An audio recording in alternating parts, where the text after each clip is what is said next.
priests, O Almighty Eternal God, look upon the face of your Son, and for love of him who is the eternal High Priest, have pity on your priests. Remember, O most compassionate God, that they are but weak and frail human beings. Stir up in them the grace of their vocation, which is in them by the imposition of the bishop's hands.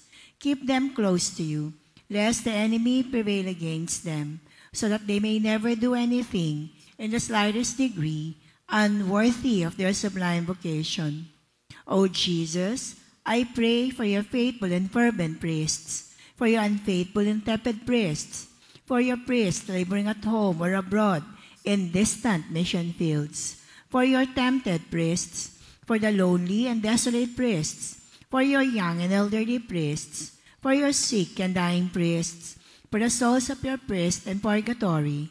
But above all, I commend to you the priest dearest to me, the priest who baptized me, the priest who absolved me from my sins, the priest at whose masses I assisted, and who gave me your body and blood in Holy Communion, the priest who taught and instructed me, or helped and encouraged me, all the priests to whom I am indebted in any way. O Jesus, keep them all close to your heart, and bless them abundantly, in time and in eternity. Amen. In the name of the Father, of the Son, of the Holy Spirit. Amen. Please be seated. To maintain the solemnity of the Eucharistic celebration, may we humbly remind everyone of the following. Do not eat and drink inside the church. Put your mobile phone on silent mode. Refrain from tinkering with your phone, especially during the Mass. Do not let your pets sit on the pews or kneelers. For families with small children, you may sit at the San Lorenzo Ruiz Chapel. The ushers, greeters, and collectors will assist you. Please attend to your children while the celebration is going on. We ask for your understanding and cooperation in creating a conducive environment for worship and in making our celebration truly meaningful. Thank you.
Good afternoon, brothers and sisters.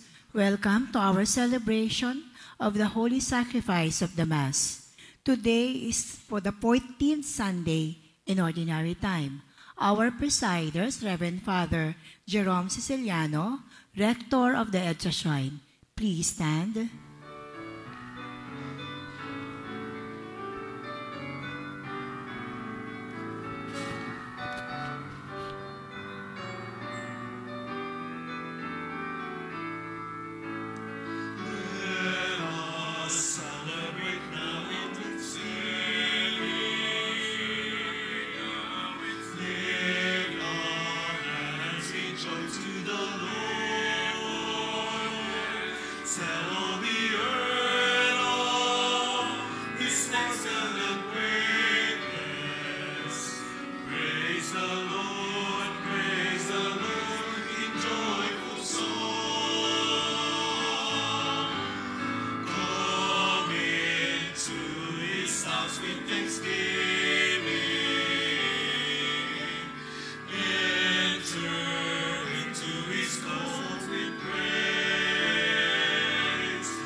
In the name of the Father, and of the Son, and of the Holy Spirit. Amen. The grace of our Lord Jesus Christ, and the love of God, and the communion of the Holy Spirit be with you all. And with your spirit. Brothers and sisters, as one community of faith, let us all pray for peace in our country and in the whole world.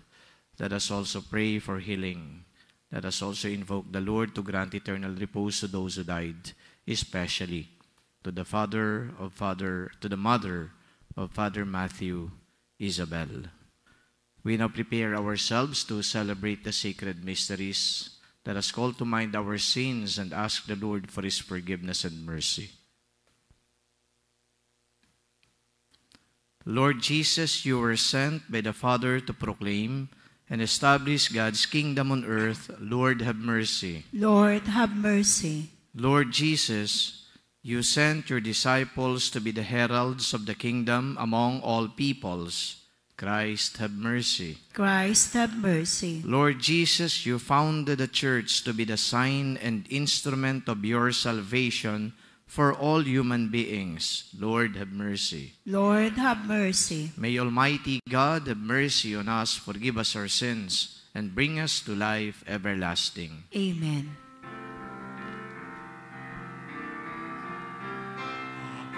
Sa Diyos, sa kalitasan at sa lupa'y kapayapaan, sa mga taong kinalulugdan niya. Pinupuri ka namin, dinarangal ka namin, sinasamba ka namin, ipinagbubunyi ka namin, pinasasalamatan ka namin, dahil sa dakila mong angking kapurihan. Panginoon Diyos, Hari ng langit, kasamang mga pangyarihan sa lahat. Panginoong Jesucristo, bugtong na anak. Panginoong Diyos, Kordero ng Diyos, anak ng Ama, ikaw na nag-aalis sa mga kasalanan ng sanlibutan. Maawa ka sa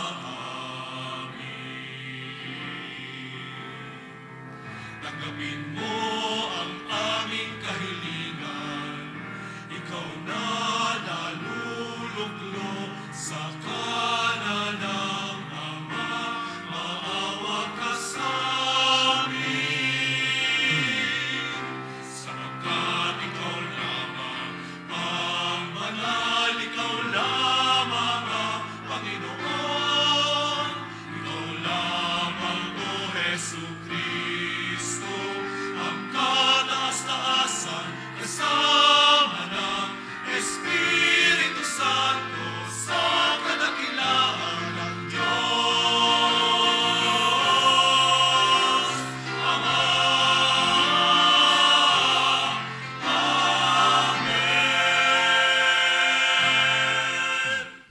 Let us pray.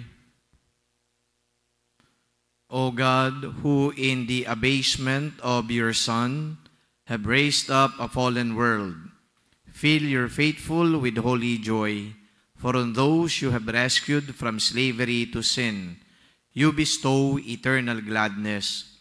Through our Lord Jesus Christ, your Son, who lives and reigns with you in the unity of the Holy Spirit, God, forever and ever. Amen. A reading from the book of the prophet Isaiah. Thus says the Lord, Rejoice with Jerusalem and be glad because of her, all you who love her. Exult, exult with her, all you who are mourning over her. Oh, that you may suck fully of the milk of her comfort, that you may nurse with delight at her abundant breasts. For thus says the Lord, Lo, I will spread prosperity over Jerusalem like a river, and the wealth of the nations like an overflowing torrent. As nurslings, you shall be carried in her arms and fondled in her lap. As a mother comforts her child, so will I comfort you. In Jerusalem, you shall find your comfort. When you see this, your heart shall rejoice, and your bodies flourish like the grass. The Lord's power shall be known to his servants. The word of the Lord. Thanks be to God. Let all the earth cry out to God with joy. Let all the earth cry out to God with joy. Shout joyfully to God, all the earth. Sing praise to the glory of his name. Proclaim his glorious praise. Say to God, how tremendous are your deeds. Let all the earth cry out to God with joy. Let all on earth worship and sing praise to you. Sing praise to your name. Come and see the works of God, his tremendous deeds among the children of Adam. Let all the earth cry out to God with joy. He has changed the sea into dry land. Through the river they passed on foot. Therefore let us rejoice in him. He rules by his might forever. Let all the earth cry out to God with joy. Hear now, all you who fear God, while I declare what he has done for me.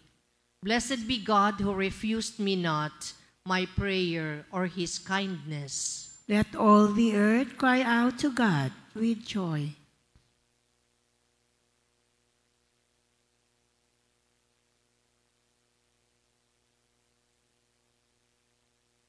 A reading from the letter of St. Paul to the Galatians.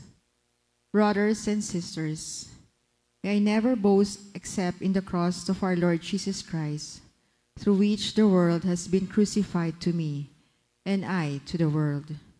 For neither does circumcision mean anything, nor does uncircumcision, but only a new creation.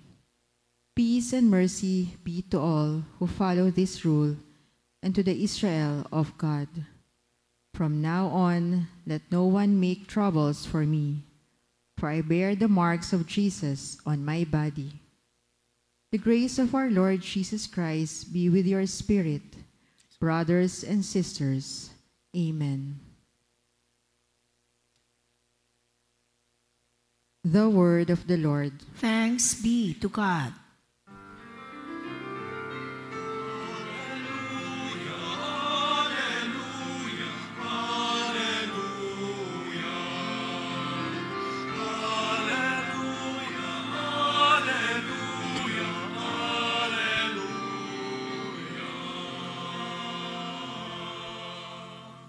Let the peace of Christ control your hearts.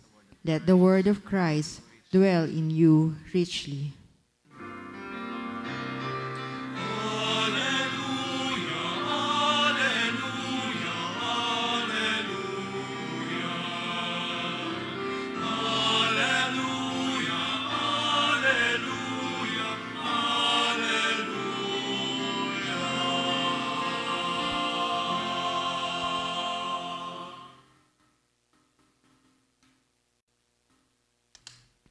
The Lord be with you. And with your spirit.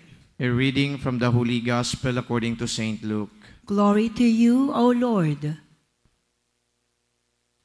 At that time, the Lord appointed 72 others, whom he sent ahead of him in pairs to every town and place he intended to visit. He said to them, "The harvest is abundant, but the laborers are few. So ask the master of the harvest to send out laborers for his harvest. Go on your way. Behold, I am sending you like lambs among wolves. Carry no money bag, no sack, no sandals, and greet no one along the way. Into whatever house you enter, first say, 'Peace to this household.' If a peaceful person lives there, your peace will rest on him. But if not, it will return to you. Stay in the same house and eat and drink what is offered to you, for the laborer deserves his payment. Do not move about from one house to another.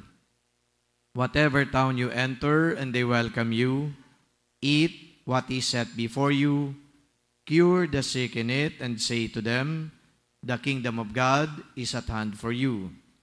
Whatever town you enter and they do not receive you, go out into the streets and say, 'The dust of your town that clings to our feet, even that we shake off against you.' Yet know this, the kingdom of God is at hand, I tell you. It will be more tolerable for Sodom on that day than for the town." The 72 returned rejoicing and said, "Lord, even the demons are subject to us because of your name." Jesus said, "I have observed Satan fall like lightning from the sky. Behold, I have given you the power to tread upon serpents and scorpions, and upon the full force of the enemy, and nothing will harm you. Nevertheless, do not rejoice because the spirits are subject to you, but rejoice because your names are written in heaven." The Gospel of the Lord. Praise to you, Lord Jesus Christ.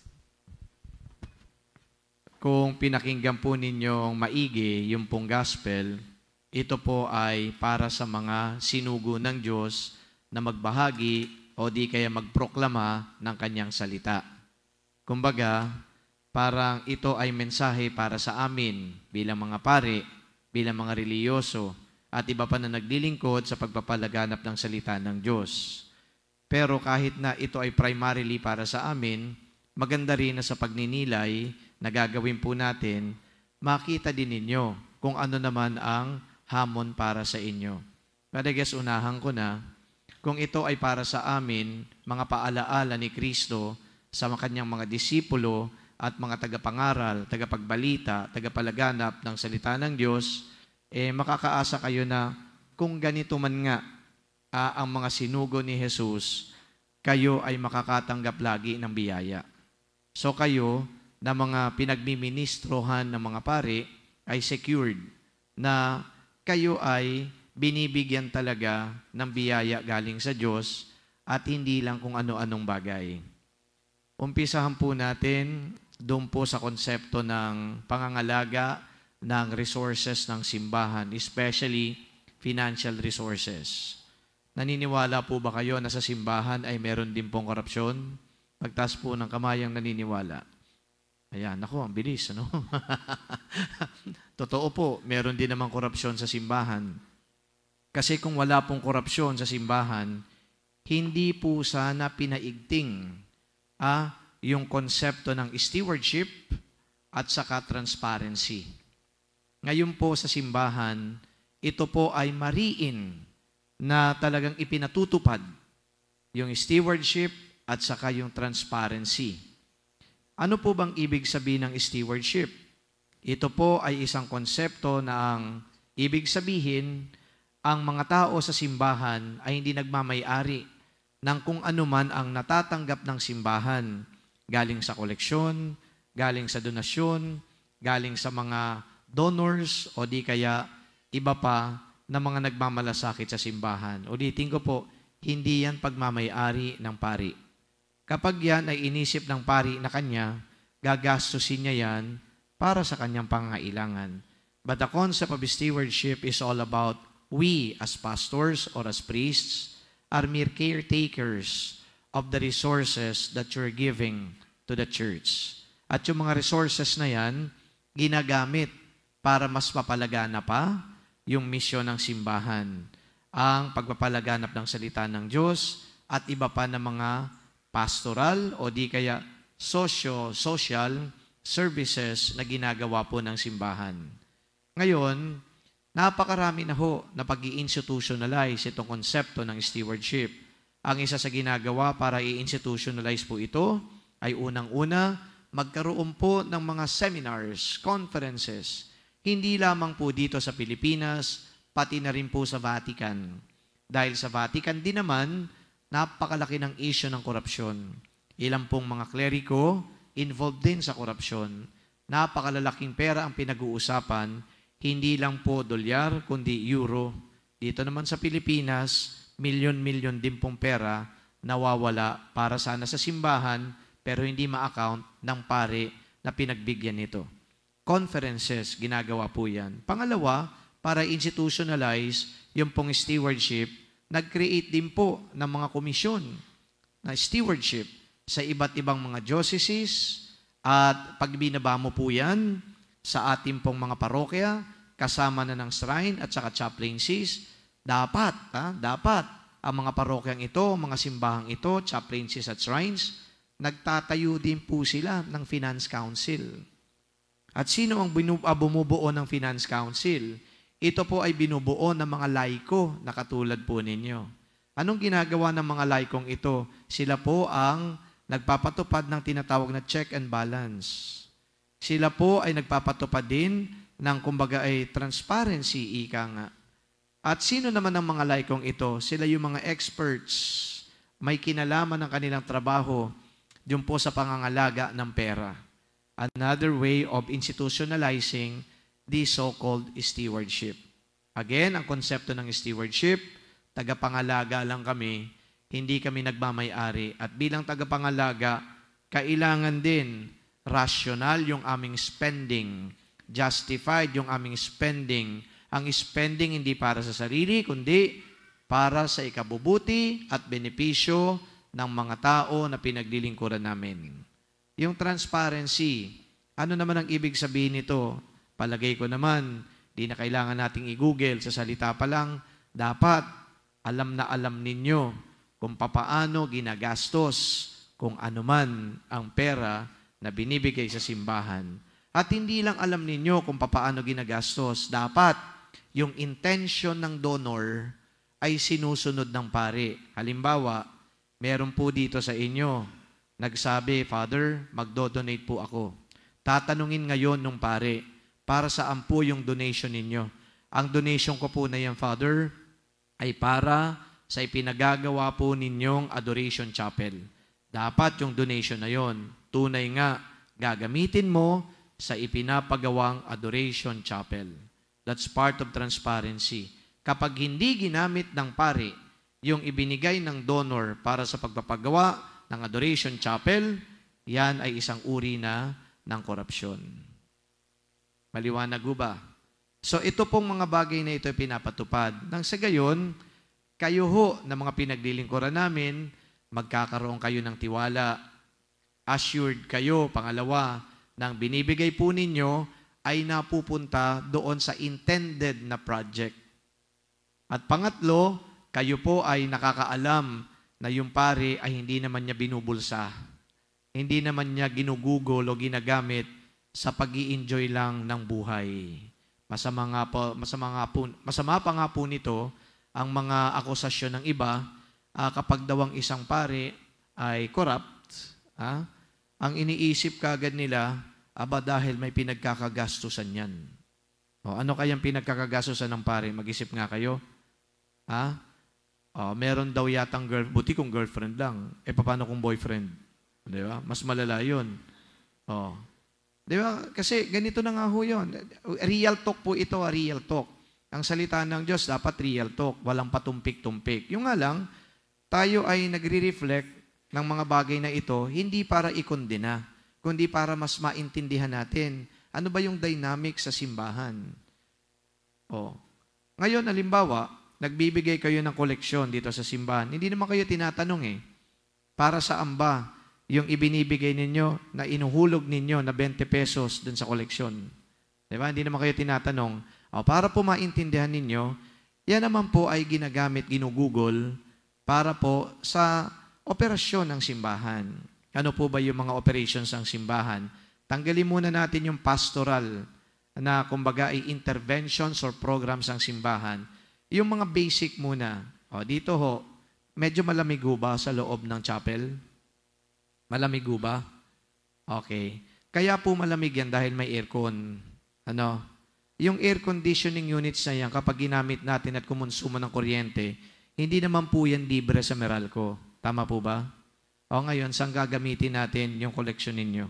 Kayo na mag-deduce ng conclusion. Saan? Saan? Pambayad ng kuryente. Isa pa lang yan. Dito, para transparency, real talk. Parang ulat na rin sa inyo, ha? Magkano ba binabayaran ng EDSA Shrine? Dito lang sa electric consumption. Hindi ninyo alam. Pero sabi ko, for transparency, almost 300,000 a month. Nung dumating po ako dito, hindi po bawat misa ginagamit yung aircon. Nung dumating ako dito, November 2022. Sabi ko, kung may aircon yan, kapag hindi mo ginagamit, kalaunan, masisira din yan. Nagsaliksik ako, bakit hindi ginagamit? Kasi di umano, wala daw pambayad sa electric consumption. Sabi ko, kung walang pambayad, di ako na lang magbabayad. Hindi naman po pagmamayabang kasi mabuti nga ho, andyan kayo. Pag naupo kayo dito sa upuan ko, naku, parang prelude sa impyerno. Napakainit ho dyan. Kita ninyo yan, di ba? Mainit ho dyan. Kaya nagpa-install na rin ho kami ng aircon dito. Para at least, pati yung choir, kapag kumakanta sila, di naman sila pinagpapawisan. Tingnan nyo ito ng mga lector commentator, di ba? Ayaw din naman nila na naiinitan sila. Kaya ando doon mismo sa likod nila yung aircon. So, anong ibig sabihin nito?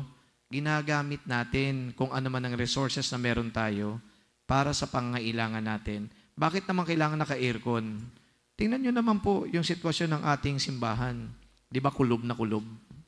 Tama ba? It justifies na dapat i-aircon mo to kasi kung walang aircon yan, naku, para ho tayong nasa pugon. Paano ka makakapag-focus sa mga pagdiriwang natin dito kung ang gagawin ninyo at aatupagin ninyo, wala nang iba kundi mamaypay na lang kayo? Kapag kayo ho ay busy habang namamaypay kayo, tapos pag ganyan-ganyan kayo ng damit ninyo, naku, hindi nyo na pakikinggan yung mga sinasabi ng pari dito. Yung pagpoproklama ng salita ng Diyos, wala rin kayong focus. Diba? Tama ba ako? Mali. Ganun ang mangyayari. So we are doing this so that we can serve you well. Pinag-uusapan pa lang ho natin, electrical consumption. Kasunod ho niyan, ano pa? May mga staff ho tayo dito. Makikita ninyo yung mga naglilingkod dito. Yung EDSA Shrine po ba ngayon? Malinis ho ba? Maaliwalas o hindi? Sagutin nyo nga ho ako. Malinis. Bakit ho malinis yan? Kasi meron po tayong staff na nagtatrabaho. Okay, ngayon, wala nang libre. Binabayaran din ho natin yan, and so on and so forth. Okay? Huwag na nating isa-isahin pa. Very obvious naman. So, yung pong binibigay ninyo for transparency's sake, napupunta yan sa operasyon ng simbahan. And of course, yung pang-pastoral programs, hahaba po ang ating pagninilay. Ngayon, ano yung point? Bakit ko inuna yung ganitong aspeto sa pagninilay tungkol sa pera, transparency, stewardship? Kasi very obvious naman na dito sa banal na ebanghelyo, sinabihan ni Kristo yung kanyang mga disipulo, huwag kayong magdadala ng pera at huwag kayong manghihingi. Hintayin nyo na kung may magbigay sa inyo. Anong ibig sabihin yan? Yung mga pare, yung mga pastol, yung mga ministro, hindi dapat magmukhang pera.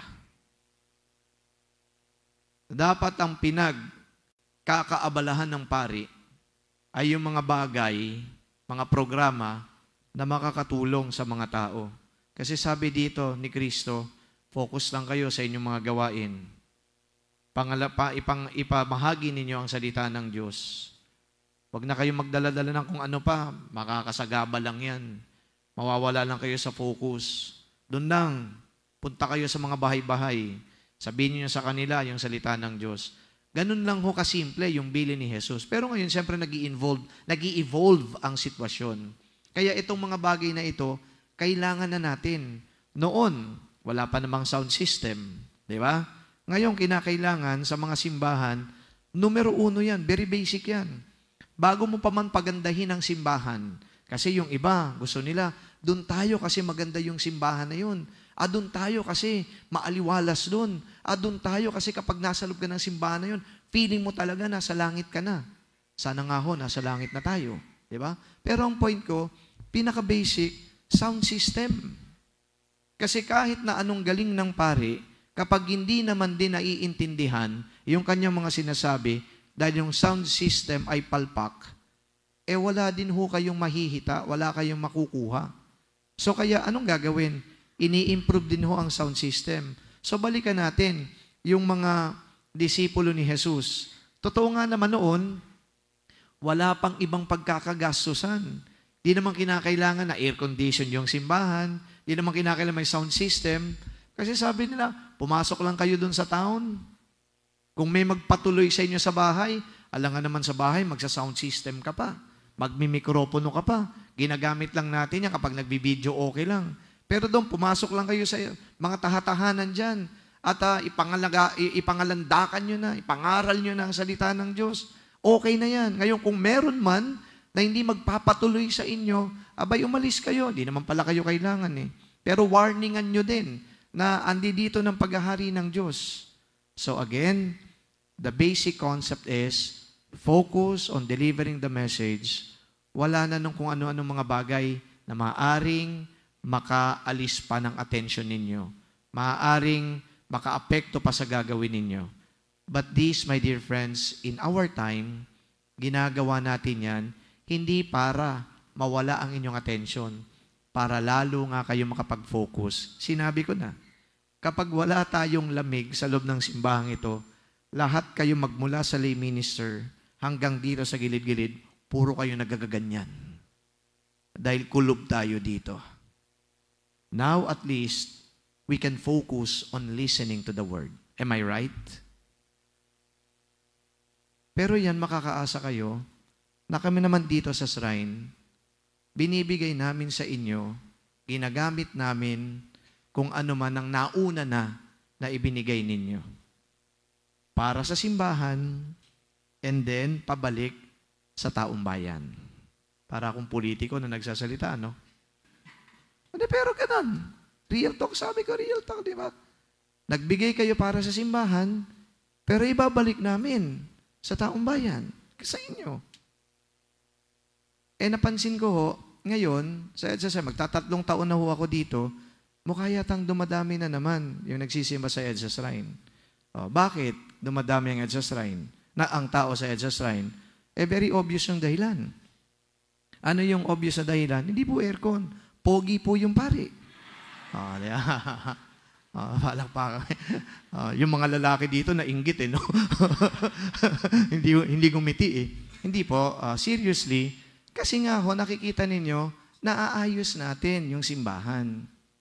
And now, hindi man po kagad-agad, na yung salita ng Diyos ang naka-attract sa inyo para pumunta dito. But at least, kung ano man yung developments na nangyayari, batay o base o galing sa ibinigay ninyo, ngayon, nakakapakinig kayo ng salita ng Diyos. Magaling si Father Matthew, magaling si Father Edric, magaling si Father Anjo, pogi si Father Jerome. Kaya andi dito kayo. But no, you are here because we lay down what is good for you so that in the process, our worship, our coming together in faith will be worthwhile. Hindi na yung mga bagay na yan para makaapekto sa ginagawa nating ritual, kundi maka-enhance pa. And the whole point of the matter is, in the spirit of stewardship and transparency, we are doing and we are using what you gave us for you. Okay? Doon pa lang ho, medyo okay na. Pero dagdagan pa natin, palawigin natin. Ngayon, sabi dito sa huling bahagi ng gospel, yung pong mga alagad niya, tuwang-tuwa daw. Tuwang-tuwa. Ngayon nagtataka ko, paano kaya sila nag-enjoy sa kanilang ginagawa samantalang, yung pong mga pinagbili ni Jesus, walang pera, walang gamit, walang kung ano-ano man, basta pumunta lang kayo doon. Ba't kaya sila tuwang-tuwa? Isipin nyo nga, ba't kaya silang tuwang-tuwa nung sila ay bumalik kay Jesus at nag-report? Palagay ko lang tuwang-tuwa sila because they were properly accommodated by the people. Bakit kaya sila ay in-accommodate ng mga tao? Because the people are hungry for the Word of God. Kaya ando doon na sila ay tinanggap ng mga tao at hindi lang basta tinanggap, maaring inasikaso ng mga tao. Alam nyo, nire-reflect ko yan, aspetong yan. Ganito din po, yung pare, kapag matino, transparent yan, ginagawa niya ang lahat, naku, minamahal yan ng parokya na pinuntahan niya. Tandaan niyo yan. In my 23 years as a priest, nakita ko na ho yung mga kapatid kong pare kung papaano nire-reject, kung papaano inaayawan. Ayoko kong alamin kung anong dahilan. Pero ang akin lang na parang naobserbahan, kapag ginawa mo kung ano yung tama, transparent ka. Di ba? Yung concept of stewardship, nakikita sa'yo. Ginagawa mo talaga kung anong para sa tao. Aalagaan ka ng tao. No wonder, these disciples of Christ rejoiced at what they did. And not only at what they did, maybe also because of the reception of the people. They were so loved by the people. And I am edified by the fact that totoo nga, may mga tao sa parokya naghihintay. Gawan mo ng mabuti ang mga tao sa parokya, paglingkuran mo sila, mamahalin ka. You know, in my 23 years as a priest, I am blessed beyond measure. Because you know what? Yung mga parokya na napuntahan ko, nadama ko din yung pag-welcome nila at pagmamahal nila. Ngayon kayo na mag-conclude. Anong ibig sabihin nun? Ibig sabihin yan, yung pari ay transparent. Yung pari ay totoong steward. Hindi po sa pagmamayabang, but I think that is the idea. When people see that the priest is doing everything for the people in terms of stewardship, in terms of transparency, in terms of service, then people love the priest. Hindi ko lang ho ngayon maramdaman dito sa EDSA Shrine yan. Hindi, joke lang. So now, kung ikaw ay nagiging masaya sa ginagawa mo, dahil nabebenepisyohan kayo, tingnan ninyo yung relationship. Masaya yung pare, masaya din kayo. Okay? Kapag masaya ang lahat, ano ang magiging impact nito sa pamayanan? Simple lang, magiging impact niyan sa pamayanan, tayong lahat, sama-sama, nagsasabuhay ng ating natutunan. Hindi na ito panahon ng paninisi, siraan, ungusan. Ito, nabuo natin yung pamayanan. Let us rejoice in the Lord. Let us rejoice because the Lord has given us so much. Let us rejoice because the Lord is protecting us. Let us rejoice because the Lord is with us. Yun po ang maganda. So now that is something that I envision for EDSA Shrine. Yes, I am not perfect. And who is perfect? No one is.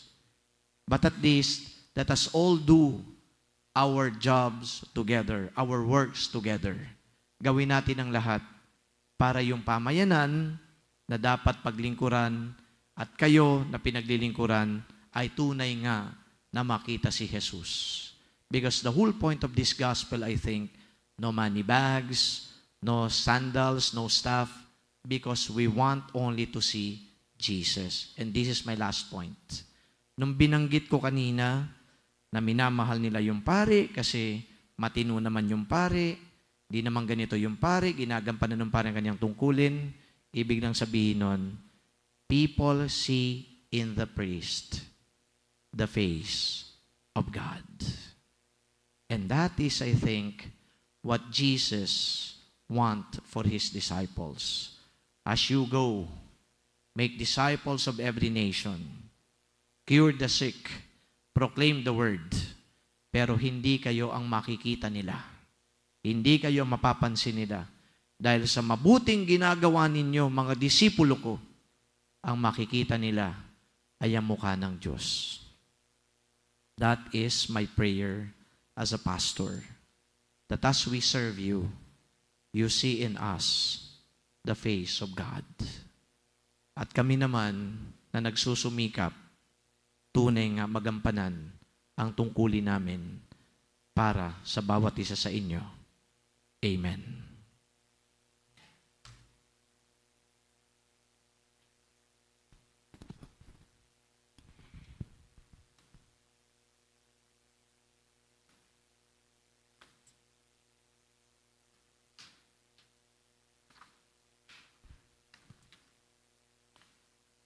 We now profess our faith. I believe in God, the Father Almighty, creator of heaven and earth, and in Jesus Christ, His only Son, our Lord, who was conceived by the Holy Spirit, born of the Virgin Mary, suffered under Pontius Pilate, was crucified, died, and was buried.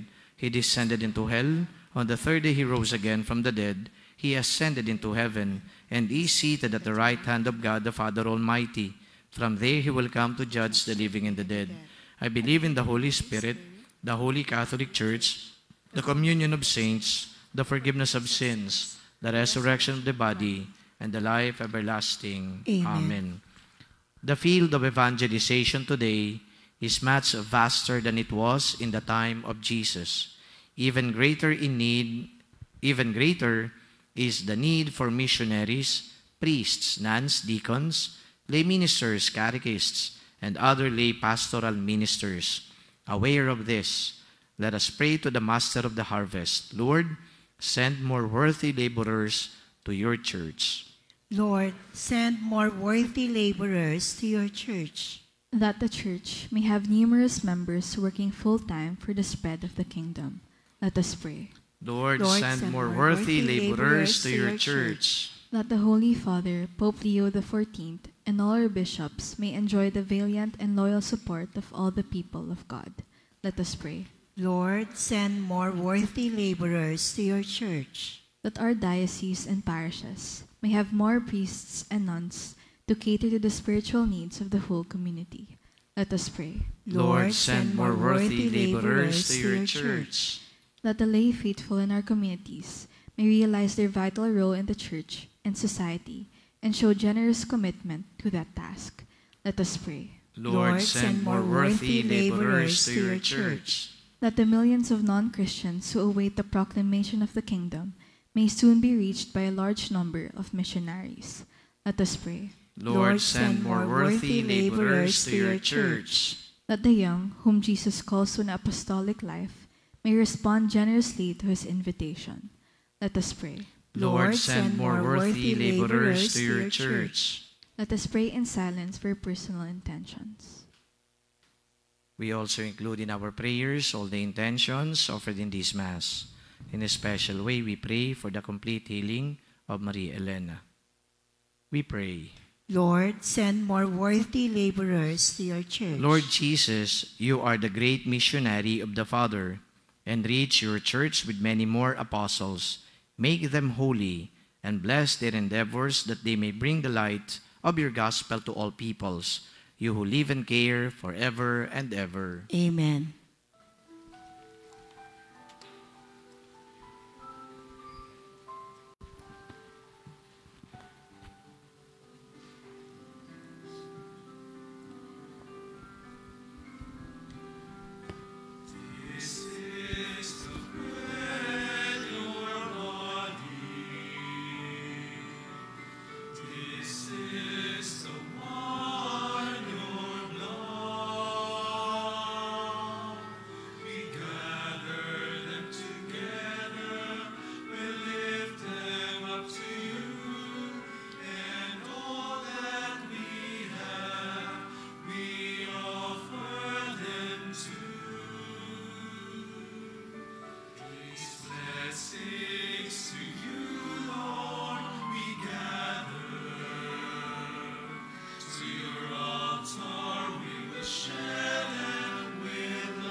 Pray, sisters and brothers, that my sacrifice and yours be made acceptable to God, the Almighty Father. May the Lord accept the sacrifice at your hands for the praise and glory of his name, for our good and the good of all his holy church.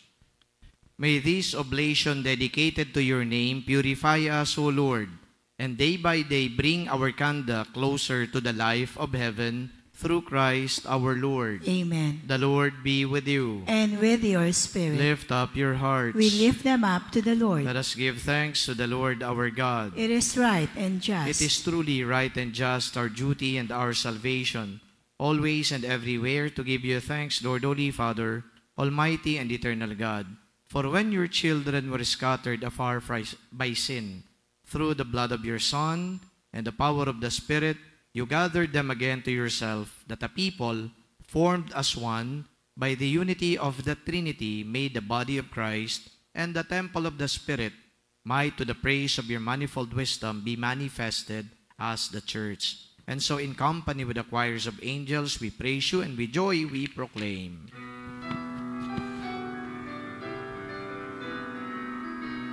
Santo, Santo, Santo, Panginoong Diyos ng mga hukbo, napupuno ang langit at lupa ng kadakilaan mo. Hosana sa kaitaasan, pinagpalang na paririto sa ngalan ng Panginoon. Hosana sa kaitaasan.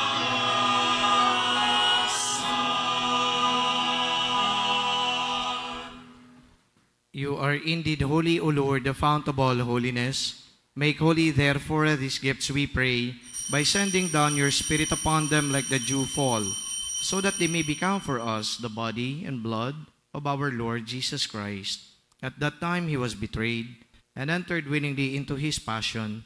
He took bread and giving thanks, broke it, and gave it to his disciples, saying, Take this, all of you, and eat of it, for this is my body, which will be given up for you.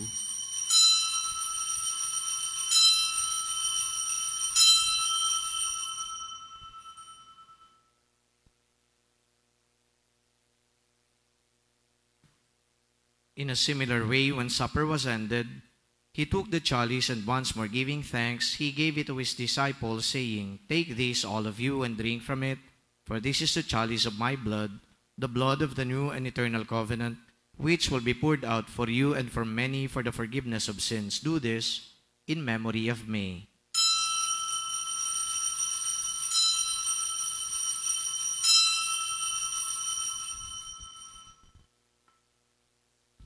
The mystery of faith.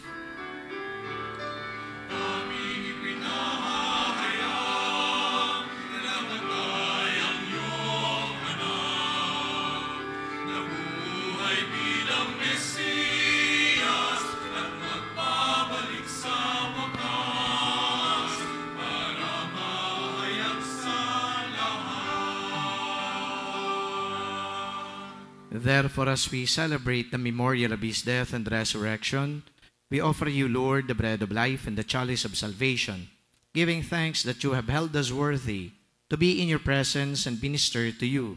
Humbly we pray that partaking of the body and blood of Christ, we may be gathered into one by the Holy Spirit.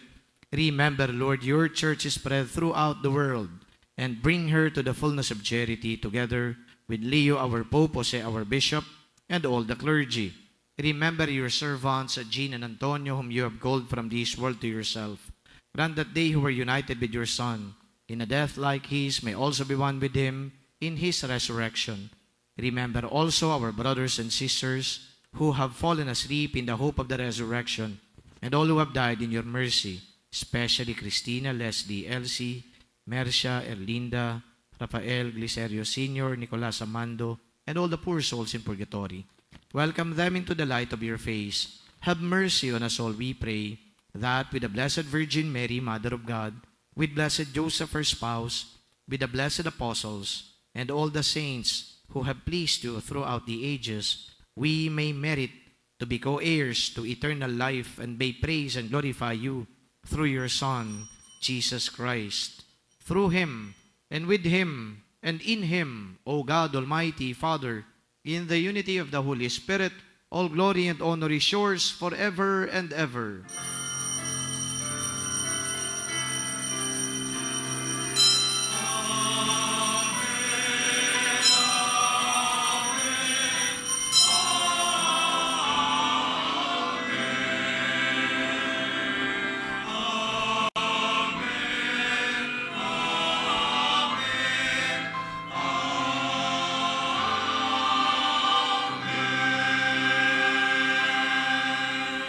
Let us ask the Father to forgive our sins and to bring us to forgive those who sin against us.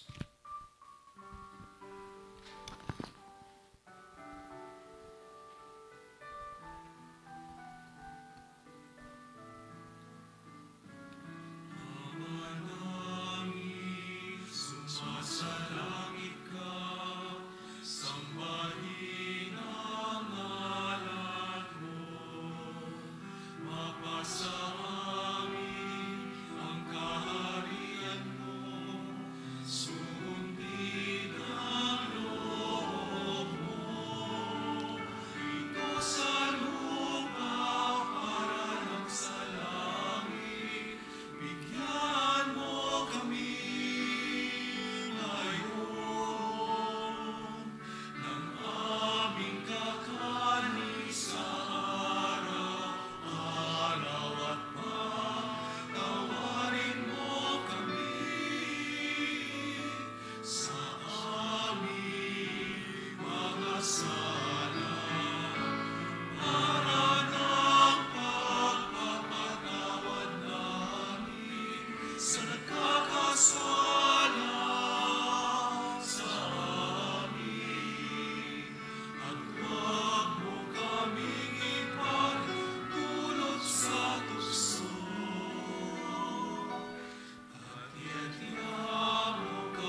Deliver us, Lord, we pray, from every evil. Graciously grant peace in our days, that by the help of your mercy, we may be always free from sin and safe from all distress as we await the blessed hope and the coming of our Savior, Jesus Christ. Sapagkat sa'yo ang kaharian, kapangyarihan at kapurihan, ngayon at magpakailanman. Ngayon at magpakailanman. Lord Jesus Christ, who said to your apostles and to all of us gathered here today, "Peace I leave you, my peace I give you. Look not on our sins, but on the faith of your church, and graciously grant her peace and unity in accordance with your will, who live and reign forever and ever." Amen. The peace of the Lord be always with you. And with your We spirit. share now with one another the peace of Christ. Peace be with you all.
Behold the Lamb of God, who takes away the sins of the world. Happy are we who are invited in this meal. Lord, I am not worthy that you should enter under my roof, but only say the word, and my soul shall be healed.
Let us pray.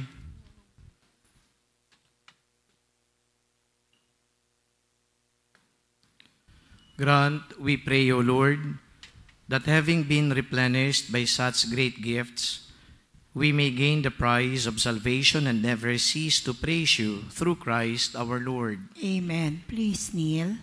Oratio Imperata for the nation. Heavenly Father, you led your people out of Egypt from slavery to freedom. In Jesus, your beloved Son, you led us from death to life through his paschal mystery and by the gift of the Holy Spirit. We humble ourselves before you today, trusting in your promise to heal our land. Stretch forth your mighty hand once again and lead our nation in this time of crisis, conflict, and confusion. Let the light of truth shine like a pillar of cloud by day and a pillar of fire by night, to guide us along the path that leads to unity and peace. Make justice gush forth like water from the rock, quenching the thirst of victims, cleansing wounds, and opening the way to healing and reconciliation. As you fed your people with manna in the wilderness, satisfy our hunger for righteousness, that we may cease to crave for power, wealth, and selfish gain. Soften hearts hardened like Pharaoh's, and open eyes blinded by greed, that our love for our country may triumph over all political loyalties and personal interests, and we may learn to see each other not as allies or enemies, but as we truly are, brothers and sisters all. May this Jubilee year inspire us to journey together as one people. Let this be our Passover, from lies to truth, from cowardice to courage, from injustice to righteousness, from division to unity, from despair to hope, from selfishness to love. May this time of renewal enable us to discover again our greatness as a nation and our dignity as a people so dear to your heart. We ask this in the name of Jesus, our Paschal Lamb, who leads us through the cross from death to new life. Amen. Prayer for peace. Lord Jesus, we come to you in our need. Create in us an awareness of the massive forces of conflict that threaten our world today, and grant us a sense of urgency to activate the forces of goodness, of justice, of love, and of peace. Where there is armed conflict, let us stretch out our arms to our brothers and sisters. Where there is abundance, let there be simple lifestyle and sharing. Where there is poverty, let there be dignified living and constant striving for just structures. Where there is selfish ambition, let there be humble service. Where there is injustice, let there be atonement. Where there is despair, let there be hope in the good news. Where there are wounds of division, let there be unity and wholeness. Help us to be committed to the building of your kingdom, not seeking to be cared for, but to care, not expecting to be served, but to place ourselves in the service of others, not aspiring to be materially secure, but to place our security in your love. Teach us your spirit, for it is only in loving imitation of you, Lord, that we can discover the healing springs of life that will bring about new birth to our earth and hope for the world. Amen. Our Lady, Queen of Peace, Pray for us. Saint Michael the Archangel, Pray for us. please stand. The Lord be with you. And with your spirit. Bow down for the blessing. May the Lord enlighten you with a clear vision of the kingdom as the most important project in which you are invited to be involved. Amen. May He set your hearts afire with love for the kingdom, that you may work for it all the days of our life. Amen. May you be able to inherit the fullness of the kingdom at the end of your life on earth. Amen. And may the Almighty and loving God bless you, the Father, the Son, and the Holy Spirit. Amen. The Mass has been offered. Go in peace to love and serve the Lord. Thanks be to God.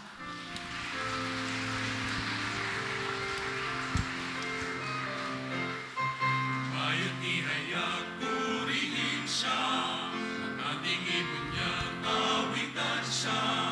Pagliligtas ng Diyos na sa krus ni Jesus, ang siyang sa mundo